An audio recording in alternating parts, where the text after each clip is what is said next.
नमस्कार, 5 का prime time में आप सभी का बहुत स्वागत है और मैं हूं आपके साथ अमनदीप। आजम खान, उत्तर प्रदेश की राजनीति की जब भी बात की जाएगी ये नाम हमेशा अग्रणी पंक्ति में रहेगा। भले ही ये कभी सीएम ना रहे हों, लेकिन इन्होंने अपने आप को एक मजबूत नेता के तौर पर पेश किया। आजम खान के सियासी सफर की सबसे बड़ी खूबसूरती यही रही कि उन्होंने एक ही नाव पर सफर किया, ना कभी इधर गए और ना ही उधर। अब तो आप समझ गए होंगे, कभी मुलायम सिंह यादव के दाएं हाथ कहे जाने वाले आजम खान आज जेल में दिन बिताने को मजबूर हैं। कई महीनों से जेल में बंद आजम खान के लिए ना तो सपा ने आवाज बुलंद की और ना ही मुलायम सिंह या फिर अखिलेश यादव ने। पूरे चुनाव अभियान में आजम खान जेल में ही रहे। उम्मीद थी कि चुनाव में जीत के बाद में सपा उन्हें बाहर निकाल लेगी, लेकिन चुनाव में समाजवादी पार्टी हार गई और आजम खान की रही सही उम्मीद भी चली गई। लेकिन पिछले कुछ दिनों में आजम खान फिर से चर्चा में बने हुए हैं, क्योंकि आजम के करीबियों ने न सिर्फ अखिलेश यादव को घेरा, बल्कि यहां तक कह दिया कि अखिलेश को मुसलमानों के सिर्फ वोट से मतलब है। उन्होंने आजम की रिहाई के लिए कुछ नहीं किया। मुलायम सिंह की सपा के 4 महत्वपूर्ण स्तंभ रहे हैं। पहले खुद मुलायम सिंह यादव, दूसरे जनेश्वर मिश्र और तीसरे बेनी प्रसाद वर्मा और चौथे आजम खान। ये चारों नेता अपने अपने वर्ग का प्रतिनिधित्व करते हैं और इन्हीं चारों के बूते सपा ने 3 बार यूपी में सरकार बनाई। लेकिन पहले जनेश्वर मिश्र का निधन होना, उसके बाद बेनी प्रसाद वर्मा का सपा छोड़कर जाना, इन घटनाक्रमों ने सपा को न सिर्फ कमजोर कर दिया, बल्कि 2017 और 2022 लगातार 2 विधानसभा चुनावों में हार का सामना भी करना पड़ा। और अब आजम खान की नाराजगी साफ संदेश है कि आजम खान, जो कि सपा के खवैया रहे हैं, उन्होंने अगर बगावत कर दी तो सपा के कैडर वोट, जो कि एमवाई हैं, उनमें से एम खत्म हो जाएगा और बाकी तो आप जानते ही हैं। ऐसे में आजम खान को रिझाने की कोशिशें भी लगातार शुरू हो चुकी हैं। इसकी शुरुआत सबसे पहले अखिलेश से नाराज चल रहे शिवपाल यादव ने की। उन्होंने मुलायम सिंह यादव के बाद में अखिलेश और अपने भाई मुलायम पर आजम खान को न्याय नहीं दिलाने का आरोप लगाया। शिवपाल की मुलाकात के बाद अखिलेश जागे और उन्होंने अपना प्रतिनिधिमंडल भेज दिया। अखिलेश के बाद कांग्रेस भी रेस में आ गई। प्रमोद कृष्णम मुलाकात के लिए सीतापुर जेल पहुंचे। उन्होंने आजम को गीता भेंट की तो आजम ने उन्हें खजूर भी खिलाए। यानी संदेश साफ है कि कांग्रेस, जो कि कभी मुस्लिम वोटों पर अपनी एक छत्र राज करती थी, आज नेताओं की जमानत तक बचाने के लिए संघर्ष कर रही है और उसे तलाश है ऐसे नेता की जो कि मुस्लिम समाज को उसकी ओर ला सके। आजम खान उस साचे में पूरी तरह से फिट बैठते हैं। अब देखने वाली बात होगी कि आजम खान का क्या आगे दाव होता है।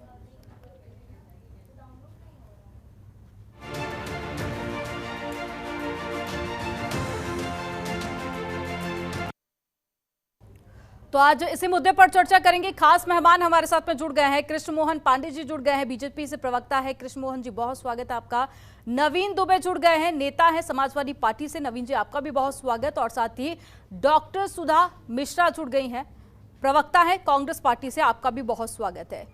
शुरुआत में नवीन जी आप ही के साथ में करूंगी कि आजम खान को अब रिझाने की कोशिशें शुरू हो चुकी है। एक तरफ समाजवादी पार्टी से नाराज चल रहे हैं आजम खान, तो वहीं दूसरी तरफ कांग्रेस हो या बीजेपी, सभी अपने अपने पाले में लाने की कोशिश कर रही है। आपकी पार्टी का क्या स्टैंड इस पर? देखिए अमनदीप जी, आजम खान साहब के विषय में मैं एक चीज बड़ी तरीके से स्पष्ट करना चाहूंगा कि आजम खान साहब फुल्ली डेडिकेटेड, समर्पित समाजवादी पार्टी के समाजवादी विचारधारा के नेता हैं। वो पर्टिकुलरली किसी जाति, धर्म, संप्रदाय के किसी एक पर्टिकुलर के नेता नहीं है। ये चीज बड़ी स्पष्ट है। और एक लंबा सफर उन्होंने समाजवादी विचारधारा के साथ तय किया है और आज तक कर रहे हैं। बहुत वरिष्ठ लीडर हैं वो, समाजवादी पार्टी के स्थापना स्तंभ रहे हैं, आज भी हैं। तो मुझे लगता है कि वो जेल में हैं, लिहाजा लोगों का मिलना, आना जाना, ये एक सहानुभूति होती है, एक शिष्टाचार होता है, एक औपचारिकता होती है। लोग जाते हैं, मिलते हैं, इसमें कोई गलत नहीं है। लेकिन आपकी पार्टी के नेता जब उनसे मुलाकात करने के लिए जाते तो इंतजार करके वापस लौट आते हैं, मुलाकात नहीं हो पाती। उसके बाद में जब कांग्रेस के नेता पहुंचते हैं तो बाकायदा मुलाकात होती है। अब आप ही बताइए इसके क्या मायने? नहीं, इसका मायने ये है, मैं आपको बता दूं, जेल प्रशासन जिसको चाहेगा मिलवाएगा, जिसको नहीं चाहेगा नहीं मिलवाएगा। क्योंकि आजम खान साहब अभी जेल में हैं और मुझे उम्मीद है कि अगले एक हफ्ते में या 10 से 10 दिन में माननीय न्यायालय ने उनकी जमानत पर एक मामले में जमानत बची है, फैसला रिजर्व है, मुझे लगता है 10 से 10 दिन में वो बाहर आ जाएंगे। सर बयान सामने आ रहे हैं, उनके परिजनों की तरफ से बयान सामने आ रहे हैं, उसको किस तरह से डिफेंस कीजिएगा?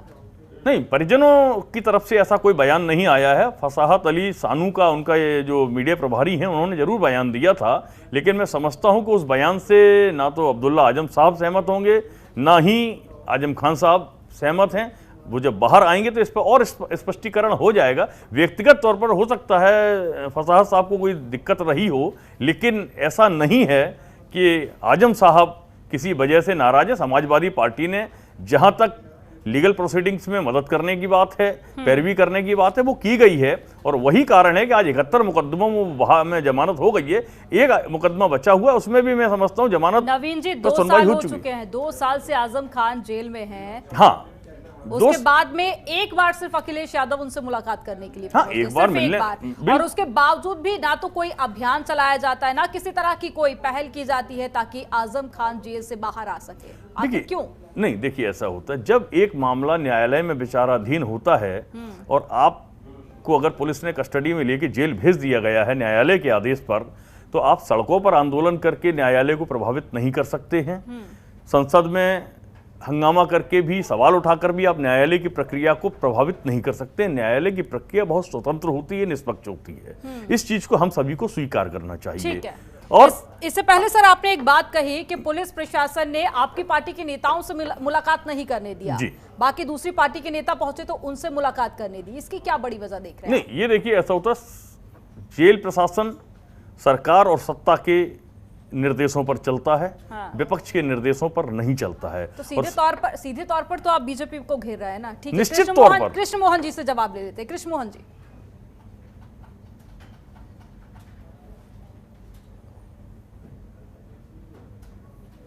नहीं मिल देता है पक्ष, तो क्या कांग्रेस विपक्ष में नहीं आती है? क्या अन्य जो मिलने लोग जा रहे हैं वो विपक्ष के सारे लोग भाजपा ही है क्या? जो लोग मिलने जा रहे हो आजम खान जी का तो चिंतक है। जेल मैनुअल में अपनी व्यवस्था लगाकर जो भी उसमें नियम है मिलने का होगा, तो नहीं मिल सकता है। परंतु समाजवादी पार्टी से आदरणीय आजम खान जी एकदम नाराज चल रहे हैं। उसके पीछे कारण है कि वहां पे एक शब्द बात अलग हो, आजम खान जो कभी समाजवादी पार्टी के पौधा हुआ करते थे, वो आजम खान जो कभी समाजवादी पार्टी के उनसे समाजवादी पार्टी चलती थी, वो तो आजम खान जिनके एक चलने पर रातों रात फर्जी बदल जाते थे। परंतु अब वही आजम खान है, वही आजम खान है जहाँ समाजवादी पार्टियों की बातें नहीं सुनी जाती है। तो कोई भी किसी भी व्यक्ति को क्षोभ होगा और यही क्षोभ का परिणाम है कि उनके अपने विधायक से वो मिलने का इनकार कर दिए, जबकि कांग्रेस के प्रमुख जगह जी से और बाकी आजादी शिवपाल जी से और बाकी लोगों से मिल रहे हैं। तो शिवपाल जी से मिलने के लिए उनको समय दे रहा है, प्रमोद किशोर से मिलने के लिए समय दे रहा है। परंतु जब आप अगर कांग्रेस स्वयं से मिलना चाहते हैं तो उसमें भारतीय जनता पार्टी और क्या कर सकती है? भारतीय जनता पार्टी जेल नहीं चलाती है, जेल चलाता है, जेल मना करती है। इस बात का ध्यान रखना होगा। जब बाकी लोगों पर आप कानून की बात करते हैं तो वहां भी कानून की बात करेगी। और दूसरी बात, अगर आजम खान जी जो भक्त है, हम किसी छोटे मोटे अपराधी मत नहीं है, वो एक अपराधी है और अपराधी से मिलने का तरीका है। अब अपराधी के ऊपर डिपेंड करता है कि वो किसको मिलना चाहता है। वो अगर वो शिवपाल से मिलना चाहता है तो वो किसान से मिलना चाहता है या अखिलेश से मिलना चाहता है, ये उसकी जिम्मेदारी है। यदि वो नहीं मिल पा रहे, नहीं मिल रहे हैं किसी भी समाजवादी पार्टी के नेता से, तो ये तय है कि समाजवादी पार्टी से उनका मुंह वक्त हो चुका है और उनको पता है कि समाजवादी पार्टी में लोग का मानता और जो व्यवस्थाएं थी वो डूब चुकी है। समाजवादी पार्टी एक परिवार के व्यक्ति की पार्टी होकर आ गई है। उनको उत्तर प्रदेश से देश से और देश के नागरिकों से, उत्तर प्रदेश की जनता से कोई मतलब नहीं है। उनको सरोकार है इस बात से कि मरे और मेरा परिवार कैसे चलेगा। इस बात को आदरणीय आजम खान जी और उत्तर प्रदेश जनता जान चुकी है और इनका भ्रष्टाचार, अपराध, घटना और इस तरह से इन्होंने उत्तर प्रदेश को भ्रष्टाचार, उत्तर प्रदेश, आतंकी उत्तर प्रदेश, याद होता है 700 दंगे, इसलिए उत्तर प्रदेश में तो 700 दंगे होते हैं और उसका आरोप सिर्फ समाजवादी पार्टी के लोग है। यही उत्तर प्रदेश है जहाँ पे कि खुलेगा हमारे परिवार बहनों की अद्भुत रोक की जाती थी, उसका यदि कोई आरोपी है तो समाजवादी पार्टी के लोग है। और समाजवादी पार्टी के ये जो सब लोग जो एक पार्टी चलाते थे, अब हम लोग व्यक्ति विशेष पर आकर टिक गया है। समाजवादी पार्टी एक व्यक्ति की पार्टी बनते रह गई है और कुछ लोग 4 जिलों की पार्टी बनते रह जाएगी। ये साफ संदेश है।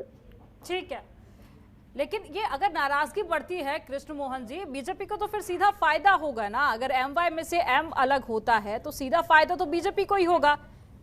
देखिए, आपको बता दूं, भारतीय जनता पार्टी कभी भी नफा और नुकसान देखकर राजनीति नहीं करती है। भारतीय जनता पार्टी उत्तर प्रदेश के 24 करोड़ जनता की सेवा के लिए सदैव तत्पर रहती है। हमारा मूल ध्येय है सेवा ही संगठन। हम सदैव जो कोई भी कार्यकर्ता, कोई भी उत्तर प्रदेश का नागरिक जो उत्तर प्रदेश की नागरिक की सेवा कर सकता है, वो समर्पण से की सेवा कर सकता है, भारतीय जनता पार्टी का कार्यकर्ता है। कृष्ण मोहन जी जल्दी से एक संक्षिप्त में जवाब ले लेते हैं नवीन जी से, उसके बाद में सुधा जी मैं आपका रुख करूंगी।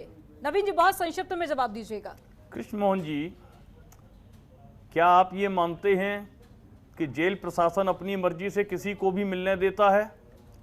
उसकी स्वतंत्रता है? पहला सवाल। दूसरा सवाल, आप ये कहते हैं कि आपकी सरकारें बहुत सुशासन और बहुत ईमानदारी से काम करती हैं और आपके यहाँ लोकतंत्र है, बाकी दलों में लोकतंत्र नहीं है, परिवारवाद है। मैं स्पष्ट कर दूं, भारतीय जनता पार्टी के अंदर केंद्र में मात्र नरेंद्र मोदी जी और अमित शाह जी के अलावा किसी की हैसियत नहीं है फैसले लेने की। दुनिया जानती है, देश जानता है। उत्तर प्रदेश के अंदर कौन फैसले लेता है ये भी स्पष्ट है। अब मैं आपको एक चीज और बताना चाहता हूं, भारतीय जनता पार्टी के सुशासन की बात कर रहा हूं। मणिलाल पाटीदार जैसा एक आईपीएस अधिकारी जिसके डिटेल्स यूपीएससी के पास होते हैं, यूनियन पब्लिक सर्विस कमीशन के पास, और वो अधिकारी इनामी है, फरार चल रहा है। बुलडोजर आप नहीं चला पा रहे हैं, तलाश आप नहीं कर पा रहे हैं, पकड़ आप नहीं पा रहे हैं। किस तरीके का शासन चला रहे हैं, क्या दिखा रहे हैं आप लोग? जी, आपके नेताओं पर लगे अगर कोई आरोप है तो आप किसी और के आरोपों को बात बनाकर या फिर उस पर आरोप लगाकर आप उसको डिफाइन नहीं कर सकते। नहीं, इन्होंने लोकतंत्र की बात की, मैं बता रहा हूं हमारी पार्टी के अंदर प्रॉपर लोकतंत्र है। और ये अपने यहाँ का लोकतंत्र विधानसभा इलेक्शन में देखा गया था, एक डेटा सामने आया था, आपने भी रिपोर्ट पढ़ी होगी कि सबसे ज्यादा अगर किसी के नेताओं पर आपराधिक मामले दर्ज थे तो वो समाजवादी पार्टी थी। सुधा जी मैं आपका रुख करूंगी। आज की तारीख में वो समाजवादी पार्टी भारतीय जनता पार्टी में ज्यादा है। हमें 30 सेकंड का समय दीजिएगा, मैं इनकी बातों का जवाब दे दूं। हमारे मित्र ने कहा कि देश की स्वतंत्रता होती है, कि हाँ बिल्कुल होती है। पूरे देश की जेलें जो है वो स्वतंत्र है, किसी हर व्यक्ति को जेल में नहीं सकती है, वो किसी व्यक्ति को बहुत से होती है। दूसरे लोग भाजपा में लोकतंत्र, 7 लोकतंत्र को बता दो, 90 से लेकर 2022 हो गया, कितने राष्ट्रीय अध्यक्ष बदले? आप और उसके बाद उसका बेटा, यही आपके लोकतंत्र है। परंतु भारतीय जनता पार्टी का 90 से लेकर 2022 में कल्याण सिंह जी क्यों भाजपा छोड़कर गए थे? कल्याण सिंह जी क्यों भाजपा छोड़कर गए थे? बाकी भी मेहमान है, प्लीज उन्हें भी बोलने का मौका दीजिए। सुधा जी मैं आपका रुख करूंगी कि आपकी पार्टी के नेता आजम खान से मुलाकात करने जा रहे हैं, क्या ये सिर्फ एक सहानुभूति है या फिर राजनीतिक फायदा? रह चुके हैं, राज्यसभा के सांसद भी रह चुके हैं, लोकसभा से ही गए हुए हैं। तो एक व्यक्ति जिसने एक पार्टी को अपना समय दिया हो, और सिर्फ समय नहीं, एक जीवन का एक वह अंश दिया हुआ है। और उसके बाद भी आपने देखा था जब विधानसभा का चुनाव हो रहा था तो जो नाराजगी थी उनके साथ, खुल के आप जानते हैं कि व्यक्ति जब किसी के साथ काम कर रहा होता है तो खुल के वो नहीं बोल सकता है, क्योंकि उसकी अपनी जिम्मेदारियां होती है, नैतिक जिम्मेदारियां होती हैं, राजनैतिक जिम्मेदारियां होती हैं। लेकिन जिस तरह से जो ये 2 भेद आपने देखा होगा कि अगर आपका कोई खास है तो आप उसके लिए सारे नियम और कानून, मैं सिर्फ 2 लोगों का आपको उदाहरण दूंगी। आशीष मिश्रा जी का नाम आया था कि अगर एक पार्टी चाहे तो अपने जो अपराध के लिए जिनका नाम आया है उनके लिए कुछ भी करके एन के प्रकार उनकी जमानत करवा सकती है। लेकिन दूसरा वर्ग आप देखिए आजम खान जी के साथ, क्योंकि अपराध का अगर संबंध दोनों से है और दोनों नामजद हैं, उसके बाद भी एक व्यक्ति जमानत पे उसको सुप्रीम कोर्ट को बोलना पड़ता है कि जल्दबाजी की गई। तो आजम खान भी सोच रहे होंगे बैठ के ना कि भाई हमारे लिए कोई आगे क्यों नहीं आ रहा है। तो नाराजना जायज है जिस व्यक्ति ने अपने जीवन का इतना बड़ा अंश, एक पूरा जीवन दिया हो। 10 बार विधायक का मतलब आप समझ सकती हैं कि कितने वर्ष उसने दिए हुए हैं उस पार्टी को। तो अगर उसके बाद इन 2 सालों में एक बार मिलने कोई गया हो तो आप अगर मैं या आप या कोई भी होता तो कितनी व्यथा होगी मन में, मन कैसा होगा उस व्यक्ति का कि जीवन अर्पित करने के बाद, चाहे वो अपराध किया हो, राजनीति की हो, चाहे राजनीतिक उनका जीवन कैसा भी रहा हो, लेकिन उन्होंने उन्होंने दल बदल कहीं नहीं किया था। उनका सबसे अच्छी बात ये थी कि उन्होंने एक दल में रहते हुए कार्य किया हुआ था। अभी तक सभी लोग बात कर रहे थे जेल प्रशासन और उसकी, जहां तक प्रशासन की बात होती है, हर सरकार बदलती है, प्रशासन अपने अनुसार कार्य करता है, क्योंकि उसके ऊपर कार्यपालिका, न्यायपालिका, सरकार के कुछ अपने नियम होते हैं, उसके अनुसार कार्य होता है। मैं नहीं मानती कि जेल प्रबंधन पे कोई इतना अधिकार, हाँ दबाव रहता है, इसमें कोई डाउट नहीं, सरकारों का दबाव रहता है। और हमारे जो सपा के प्रवक्ता भाई हो इसलिए बोल पा रहे हैं क्योंकि उनकी सरकार से पहले थी, उन्होंने देखा हुआ है कि हम कैसे दबाव डाल सकते हैं, कौन मिल सकता है, कौन नहीं मिल सकता है। तो इसमें कोई साफ बात तो नहीं कह सकती हूँ मैं, लेकिन हर सरकार चाहती है कि हमारे दामन पे कम से कम दाग लगे। तो ये जो प्रशासन को लेकर हम प्रश्न खड़ा कर देते हैं कार्यपालिका पे, न्यायपालिका पे, हमें इससे बचना चाहिए कि सरकारों का दबाव तो हो सकता है, लेकिन एक व्यक्ति अगर बाकी लोगों से, अगर कांग्रेस का कोई नेता जा रहा है या कहीं किसी और पार्टी के बहुत से लोगों का उनसे मुलाकात हुई है, उनसे बहुत से पार्टियों के लोग का नाम शामिल है, उनसे मिलने गए, हो सकता है उसे एक सामान्य मिलना हो या कुछ भी उनके मन में क्या है, बाकी लोगों के मन में हम नहीं जान सकते हैं। हम जब किसी से मिलते हैं एक बार की को, मान लीजिए दोनों प्रवक्ता भाई है, मैं उनसे मिलने जाती हूँ, तो हो सकता है एक औपचारिक मुलाकात भी हो सकती है, लेकिन जिस पार्टी में रहते उन्होंने इतना कार्य किया, उसका इस तरह औपचारिक भी न मिला हो पाए, तो जाहिर सी बात है उनकी मनोव्यथा क्या चल रही होगी, किस दिलमा में घूम रहे होंगे, क्या चल रहा होगा, इससे कोई प्रश्न नहीं लगा सकता है, ना कोई बता सकता है। भाई कुछ भी कहते हैं कि नहीं ऐसा किया गया, हमको नहीं मिलने दिया गया, नहीं मिलने दिया गया होता तो वो बोलते आजम खान जी ना कि वो लोग मिलने आए थे, नहीं मिलने दिया गया। उन्होंने ये बात तो कभी नहीं की, वो हमेशा इस बात को कहते रहे कि नहीं हमें बार बार नजरअंदाज किया गया। विधानसभा में उनके द्वारा जो चाहते थे वो ना टिकट भी नहीं दिया गया। आप जानते हैं लेकिन सुधा जी भारत का संविधान तो सभी के लिए एक बराबर है ना। ऐसे में अगर कोई किसी पार्टी का नेता होता है तो उसके लिए अलग से कानून हो, ऐसा तो कहीं पर भी जिक्र नहीं है। तो जो बाकी पर कार्रवाई होनी चाहिए वही एक नेता पर होगी। अमन जी, मैंने सिर्फ कहा था कि पार्टी, जब मैं यहाँ पे सरकार की बात नहीं कर रही हूँ, जब पार्टियां आपने अपने विशेष लोगों को विशेष अधिकार के साथ या विशेष प्रेशर के साथ चीजें अलग कर लेती हैं कुछ दिन के लिए, वो कार्य नहीं कर पाती, कर लेती हैं, मतलब दिखा देती हैं कि हमें करना चाह रहे थे, जवाबदेही उनकी बाद में बनती है उस पर। मैंने उससे उदाहरण दिया था, अगर आशीष मिश्रा को फरवरी में जमानत दिलाई जाती है और सुप्रीम कोर्ट को हस्तक्षेप करना पड़ा, मतलब भाजपा ने चाहा तो उन्होंने कराया, तो सपा को भी तो आजम खान के साथ खड़ा होना चाहिए था। सिर्फ बोल के ही खड़े होते, कम से कम सपोर्ट में खड़े होते, जेल के बाहर खड़े होते, तो शायद आज ये प्रश्न न हो रहा होता। सुधा जी, आपको इस बात की जानकारी है कि आजम खान पर कितने आपराधिक मुकदमे दर्ज हैं? बिल्कुल, मैंने अमनदीप जी, मैंने अपराध के मामले में मैंने व्यक्ति की बात की है, अपराधी है उनको सजा बिल्कुल। लेकिन कंपैरिजन अगर आप कर रही हैं, मैडम, तो इस बात की जानकारी होगी आपको। अमनदीप जी, मैं उनकी पैरवी नहीं कर रही हूँ, एक व्यक्ति से मुलाकात कौन कौन लोग क्यों कर रहे हैं, कैसे कर रहे हैं, उससे बात हो रही है। कोई भी अपराधी हो, किसी भी पार्टी का हो, उसको सजा पूरी मिलनी चाहिए। हमारे अपने न्यायपालिका पे पूर्णतः विश्वास है, और जो दोषी है, जिसको भी न्यायपालिका हमारी जिम्मेदार पाती है, उसको पूर्णतः हमारे संविधान के अनुसार। आशीष मिश्र को लेकर मैडम आपने सवाल उठाए, उसको लेकर मैं कृष्ण मोहन जी से जवाब लूंगी, लेकिन उससे पहले नवीन जी को सुन लेते हैं।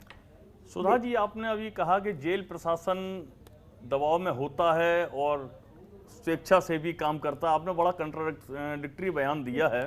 मैं आपसे एक चीज पूछ लेता हूं, जेल प्रशासन को आप निष्पक्ष मान लेती हैं, स्वतंत्र मान लेती हैं, उत्तर प्रदेश की पुलिस भी निष्पक्ष और स्वतंत्र है वर्तमान सरकार में, ये आप स्वीकार अगर करती हैं तो मुझे एक बात का जवाब दे दीजिए कि 51 से अधिक मुकदमे आपके प्रदेश अध्यक्ष अजय सिंह लल्लू जी पर लगे हुए हैं, उस पर आप क्या कहेंगी ये बताइए। आजम खान साहब की तो हमदर्दी बड़ी दिखाई दे रही है आपको, अपनी पार्टी के नेताओं के प्रति हमदर्दी क्यों नहीं है? लेकिन मैंने नहीं कहा कि कोई भी पार्टी सिर्फ अपने निरंकुशता से कुछ चला सकती है, कुछ प्रेशर होता है, लेकिन वो पूर्णतः नहीं कर सकते हैं क्योंकि उनकी जवाबदेही बनती है। तो मैं अपने न्यायपालिका पे, अपने कार्य जो संसदीय सरकार और राज्यों से मान चलती है, मैं उस पर प्रश्न नहीं लगा सकती हूँ। मुझे अपने संविधान पे, उसके राज्य गठन और उसके होने वाले कार्यों पे पूर्णतः विश्वास है कि संविधान हमारा हर जगह देख रहा है कि कौन सी चीज प्रेशर में होना और वैसे होने देना, दोनों में बहुत फर्क है भाई। मैंने ये नहीं कहा कि कोई पार्टी चाहे तो कुछ भी कर सकती है, मैंने कहा प्रेशर होता है, लेकिन उनकी जवाबदेही भी होती है, वो पूर्णतः ये कार्य जो आपने कहा। ठीक है सुधा जी, आशीष मिश्र को लेकर जो आपने सवाल खड़े किए वो विधानसभा इलेक्शन के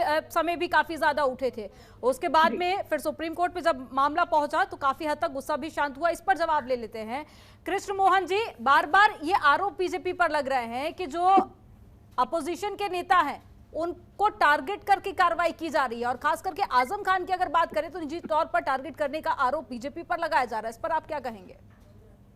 देखिए, मुझे लगता है कि ठीक ढंग से आप देखे होंगे, पूरा देश देखा है कि अगर आजम खान पर जितने मुकदमे हुए हैं, जितने भी मुकदमे हुए, वो सारे के सारे FIR जो दर्ज हुए हैं वो उनके लोगों ने किया है, और विशेषकर सर्वाधिक मुस्लिम समुदाय से हैं। और उनके मुकदमे किसके हैं? जमीन को हड़पने में 420 के हैं, चोरी के हैं, भरने के हैं, लोगों को उठाकर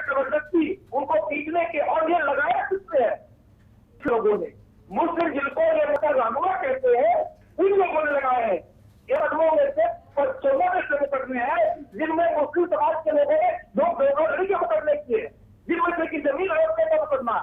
अब क्या बात करती है? क्या वो मुस्लिम समाज के लोग और भारतीय जनता पार्टी के कार्यकर्ता है? क्या वो लोगों का मुकदमे करो भारतीय जनता पार्टी कार्यकर्ता?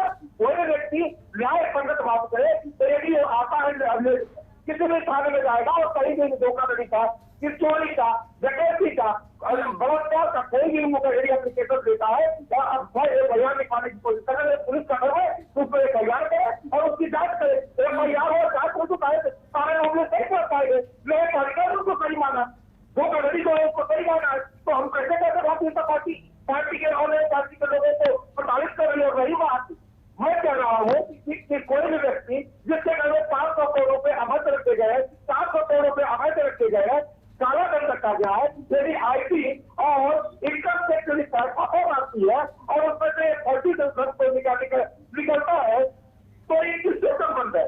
यदि समाजवादी पार्टी आगे स्वीकार करे कि हाँ वो जो पैसे पकड़े जा रहे हमारे कार्यकर्ता के हैं, तो कार्यकर्ता जवाब दे, हमने कहा ये अपराधी है, समाजी अपराधी है, इनको जेल देना चाहिए। तो यदि उनको खुद से दे देते हैं ये लोग, ये सारे लोग जो कहते हैं मेरे कार्यकर्ताओं पर कार्रवाई हो रही है, यदि 400 करोड़ वाला 500 करोड़ वाला व्यक्ति आपका कार्यकर्ता है और यदि वो अवैध धन रखता है जो चोरी का धन है, तो मैं मानता हूँ कि उसका भ्रष्टाचार की कोई जरूरत थी, वो समाजवादी पार्टी थी, वो कांग्रेस पार्टी थी। और यदि नहीं है तो इस पे आप छाती क्यों पीटते? आपको तो पसंद होना चाहिए कि देश के इस प्रदेश के अपराधी बेदखली चोर सके सारे लोग जेल जा रहे हैं और उत्तर प्रदेश सुशासन की तरफ बोल रहा है। अब उत्तर प्रदेश में विकास और नहीं है, उत्तर प्रदेश बोल रहा है। ठीक है कृष्ण मोहन जी, ठीक है। सुधा जी लौटूंगी आपके पास में, लेकिन उससे पहले नवीन जी को सुन लेते हैं। कृष्ण मोहन पांडे जी, मुझे एक चीज बता दीजिए कि आपकी पार्टी की और आपकी पार्टी के नेताओं की सारी बातचीत हिंदू मुसलमान पर ही सेंट्रलाइज क्यों होती है? पहली बात। दूसरी चीज, आज की तारीख में 5 साल आपने उत्तर प्रदेश में शासन चलाया है, पार्ट 2 आपका चल रहा है, आज आपकी सरकार को 1 महीना पार्ट 2 का पूरा हुआ है। उत्तर प्रदेश के अधिकारियों से हम लोग भी बात करते हैं, मिलते हैं और उनकी मनोदशा देखते हैं तो बड़े व्यथित होते हैं। दिक्कत क्या आ रही है आपकी सरकार में? एक तो आपके विधायक सांसद मंत्री हो गए, दूसरे नंबर पर उनके प्रतिनिधि हो गए, तीसरे नंबर पर विश्व हिंदू परिषद के नेता हो गए, चौथे नंबर पर आरएसएस के लोग हो गए, 5वें नंबर पर बजरंग दल के लोग हो गए। इतने लोग अलग अलग मामलों में अधिकारियों को जाकर अपनी हिदायतें देते हैं, इंस्ट्रक्शन देते हैं, धमकाते हैं। जवाब ले लीजिए बन रही हैं और आप सुशासन की बात करते हैं।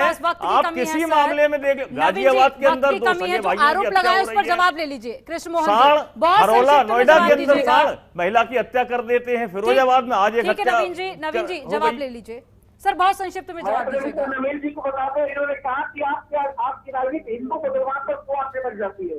सारे परिवार यदि मुसलमान करेगा तो नाम से तो और क्या होगा? एक यहाँ तो मुसलमान ने किया है, उनके अपने लोगों ने किया है, जिनको तो नाम हम मुसलमान कर लेंगे, क्योंकि जिनका रहनुमा बनते हैं और वही उनके खिलाफ जाके फरियाद लिखवाते हैं। तो ये प्रश्न चिन्ह उठता है कि आप जिनके रहनुमा उनके थे नहीं, आप जबरदस्ती लोगों को दबा के थे। दूसरा बड़ा अधिकारियों की चिंता हो रही है कि अधिकारियों के मनोरंजन ठीक नहीं है। जानते हैं ये मनोरंजन ठीक नहीं है, उनकी है जो आपके सरकारों में भ्रष्टाचार करते थे, वो भ्रष्टाचार से लिप्त रहते थे, अपराध कराते थे और आपके नेताओं को बचाते थे। आप वो अधिकारी जेल के सस्पेंड हो रहे हैं, जेल जा रहे हैं, उन पर रिकवरी हो रही है, तो दर्द आपको तो होगा ही होगा। मैंने सवाल वही तो किया है, मणिलाल पाटीदार कहाँ है? मणिलाल पाटीदार कहाँ है? भाजपा के केंद्रीय कार्यालय में है या आरएसएस के मुख्यालय में बैठा हुआ है? वही तो पूछ रहा हूँ मैं आपसे। कृष्ण मोहन जी, नवीन जी, मेरे पास वक्त की कमी है, सुधा जी को सुन लेते हैं। सुधा जी, आप अपनी बात पूरी कीजिएगा और साथ ही आपका फाइनल कमेंट बहुत संक्षिप्त में जवाब दीजिएगा। जी अमनदीप जी, आपने मुझसे इसके पहले तो भाई हमारे कृष्ण मोहन जी कह रहे हैं कि बाकी सरकारों ने अपराधीकरण को बढ़ावा दिया था, सरकार अफसरों के साथ मिलके। मैं जो विश्लेषण आ चुके हैं, चुनाव के पहले आया था कि कितना अपराध का मामला बढ़ा हुआ है। भाई सच कह देने से अपराध कम नहीं होता है, उसका जो ग्राफ बहुत तेज बढ़ा है, उसकी भी आप बात कर ले तो अच्छा लगता है। जहाँ तक अभी आपने अमन कहा कि आपको मालूम है कितने उनपे केस हैं, तो मैंने उस बार भी कहा था कि केस की जो बात है, तो आप जानती हैं मनदीप जी, कुछ लोग कहते हैं 88, कुछ लोग कहते हैं 84, उनके शपथ पत्र में 103 केसों की बात हो रही है। तो मैं उनके केसों पे बिल्कुल उस पर कार्य होना चाहिए। और सिर्फ मैं इतना चाहती हूँ मनदीप जी, अगर इनके बारे में शपथ पत्र में लिखा हुआ इतने केस थे, तो भाजपा में इस पार्टी में सबसे ज्यादा अपराधी प्रवृत्ति के लोगों को इस बार टिकट दिया गया था, सबसे ज्यादा इनके पास ऐसे लोग थे, तो उनका भी होके सामने आना चाहिए। लेकिन सुधा जी ये बात ठीक है कि समाजवादी पार्टी नंबर 1 पर थी, लेकिन उसमें कांग्रेस पार्टी भी शामिल थी और बीजेपी के भी कई नेता शामिल थे जिन पर आपराधिक मामले दर्ज थे। और सिर्फ मामले ही दर्ज नहीं थे, वो गंभीर आपराधिक मामले दर्ज थे, हत्या के भी मामले थे, उसमें बलात्कार के भी मामले थे, उनको भी तो टिकट दिया गया। सवाल तो देखिए लगातार खड़े हो रहे हैं। फिलहाल मेरे पास वक्त की कमी है। आप तीनों मेहमानों का हमारे साथ में जुड़ने के लिए, चर्चा में शामिल होने के लिए बहुत शुक्रिया। और फिलहाल डिबेट में इतना ही। आप देखते रहिए जनतंत्र टीवी। खबरों के निष्पक्ष विश्लेषण के लिए सब्सक्राइब करें Jantantra TV and press the bell icon. Never miss any update.